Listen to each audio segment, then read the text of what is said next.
बिस्मिल्लाहिर्रहमानिर्रहीम। अस्सलामु अलैकुम नाज़रीन, आपको ईद की छुट्टियों के हवाले से बड़ी खबर से आगाह करते हैं। हुकूमत ने ईद उल फितर पर 5 रोज़ की तातीलात का ऐलान कर दिया।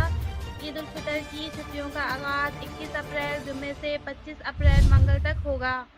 वज़ारत दाखिला की जानिब से नोटिफिकेशन भी जारी कर दिया गया है, जबकि रवीस हिलाल कमेटी का कहना है कि इस मरतबा पूरे 30 रोज़े ही होंगे और ईद 22 अप्रैल को होगी और दिन हफ्ते का होगा। इसके अलावा माहिर फल्कियात का कहना है कि 20 अप्रैल को दुनिया भर में सूरज गिरहन होगा, जिसकी वजह से चांद नज़र नहीं आएगा। सूरज गिरहन चांद की 19 तारीख को होता है, लेकिन अगले रोज़ नया चांद नज़र आता है। लिहाजा 20 अप्रैल को जिन मुल्कों में सूरज गिरहन देखा जाएगा, इन ममालिक में नया चांद नज़र नहीं आएगा। इसलिए पाकिस्तान में ईद उल फितर 22 अप्रैल हफ्ते को होगी। इसके अलावा जिन दोस्तों ने अभी तक हमारा चैनल सब्सक्राइब नहीं किया है, प्लीज़ वो जल्दी से चैनल सब्सक्राइब कर लें ताकि आने वाली वीडियोस आपको जल्द से जल्द मिल सकें।